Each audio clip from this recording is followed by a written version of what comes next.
Hello, good evening my friends and audience. কেমন আছেন সবাই? আশা করি ভালো আছেন। আমি ডক্টর আশিস মজুমদার। আজকে আপনাদের মধ্যে একটা গুরুত্বপূর্ণ লেসন নিয়ে এসেছি। তো আজকের লেসনটি হবে ইংলিশ গ্রামারের। তো আজকে এমন একটি বিষয় নিয়ে আলোচনা করব যেটা আপনার স্কুল গোয়িং স্টুডেন্ট থেকে শুরু করে একেবারে হায়ার লেভেল পর্যন্ত, অর্থাৎ সারা জীবন বলতে পারেন এটা আপনার প্রয়োজন হবে। বিশেষ করে যারা চাকরির পরীক্ষা বা নিয়োগ পরীক্ষা, বিসিএস পরীক্ষা দিয়েছেন বা দিবেন, এদের জন্য কিন্তু একটা গুরুত্বপূর্ণ বিষয়। তো আজকের বিষয়টি হচ্ছে জিরান্ড এবং পার্টিসিপেলের মধ্যে ডিডি করা, অর্থাৎ ডায়াগনোসিস করা, মানে কোনটি জিরান্ড এবং কোনটি পার্টিসিপেল।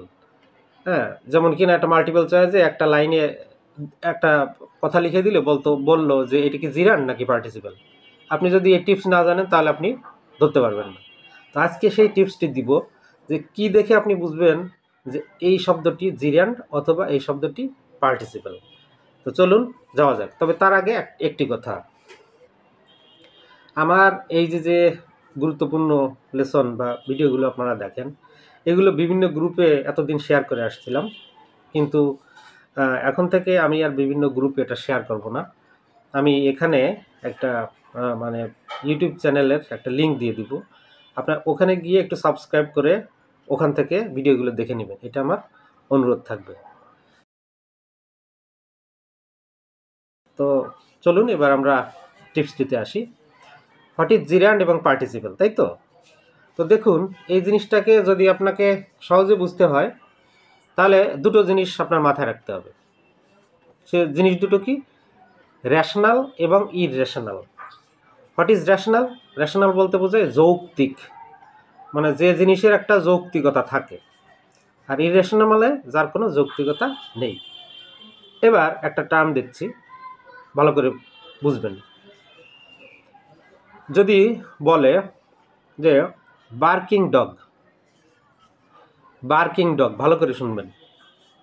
এইবার এই দুটো টার্ম, এটাকে যদি আপনি উল্টিয়ে দেন তাহলে কি হবে?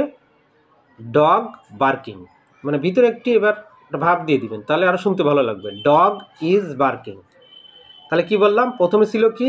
Barking dog. এবার কি হচ্ছে? Dog is barking. ঘুরিয়ে দিলাম। এবার ঘুরিয়ে দিয়ে আপনাকে কিন্তু অ্যানালাইসিস করতে হবে।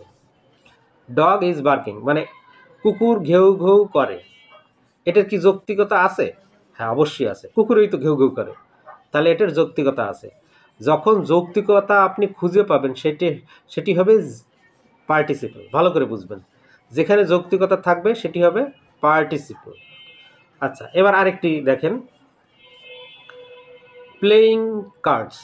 প্লেয়িং কার্ডস মানে কি? তাস খেলা, মানে যা দিয়ে আমরা তাস খেলি, তাই না? Playing card. এবার এটাকে যদি আমি ঘুরিয়ে দিই, কার্ড ইজ প্লেয়িং, এটা কি হয় কখনো? কার্ড ইজ প্লেয়িং, এটা কি হয়? না। যদি বলে ছেলেরা তাস খেলে, কিন্তু এখানে তো ছেলেরা নেই, তাহলে কার্ড ইজ প্লেয়িং, কার্ড কি নিজে নিজে খেলতে পারে? পারে না। আর এখানে তো ছেলে ফেলে এদের কারো কথা এখানে উল্লেখ করা, মেনশন করা হয়নি। তাহলে কি দাঁড়ালো? Card is playing. তাহলে এটা ইররেশনাল। ইররেশনাল হলে কি হবে? জিরান্ড হবে। ব্যাস। তাহলে সংক্ষেপে কি বুঝলাম? যেখানে রেশনালিটি থাকে, যৌক্তিকতা থাকে, সেটি হবে পার্টিসিপেল। আর যেখানে কোনো রেশনালিটি থাকে না সেটি হয় জিরান্ড। আরেকটি দিই, যেমন কি না সুইমিং পুল। সুইমিং পুল, এবার আমি যদি এটিকে ঘুরিয়ে দিই, pool is swimming. Pool is swimming কোনো দিন হয়? যদি বলতো boys are swimming, girls are swimming, তাহলে কিন্তু যৌক্তিকতা থাকতো, কিন্তু এখানে তো ওরা নেই। তাহলে এখানে শুধু আছে কি? Swimming pool. আমি শুধু উল্টাবো, পুল ইজ সুইমিং, তাহলে এটা কোনো রেশনালিটি নেই, এর কোনো যৌক্তিকতা নেই, বেখাপ্পা যাকে বলে। তাহলে এটা কি হবে? জিরান্ড। আচ্ছা, এবার যদি বলে আর কি বলা যায়, যদি বলে লাইং ক্যাটস। লাইং ক্যাটস মানে দুটো বিড়াল, লাইং ক্যাটস। এবার এটা আপনি ঘুরিয়ে দেন, ক্যাটস আর লাইং, বিড়ালেরা ঘুমাচ্ছে। তাহলে এটা কি যৌক্তিকতা আছে না? বিড়াল তো ঘুমাতেই পারে, এটা যৌক্তিকতা আছে। যখন যৌক্তিকতা থাকবে সেটা হয়ে যাবে কি? পার্টিসিপল। আর যেখানে যৌক্তিকতা থাকে না সেখানে হয় জিরান্ড। ব্যাস, সংক্ষেপে বুঝিয়ে দিলাম। যে কোনো প্রশ্ন আসুক না কেন আপনি এইভাবে অ্যানালাইসিস করবেন ব্রেনে, তাহলে আপনি সহজে বুঝতে পারবেন কোনটি জিরান্ড কোনটি পার্টিসিপল। তো আজকের ক্লাস এ পর্যন্তই, আবার আগামী সন্ধ্যায় দেখা হবে। সে পর্যন্ত ভালো থাকবেন। আর কে কোথা থেকে দেখছেন আপনারা একটু কমেন্ট করে জানাবেন। সাথে থাকবেন, পাশে থাকবেন। Thank you very much. শুভ সন্ধ্যা।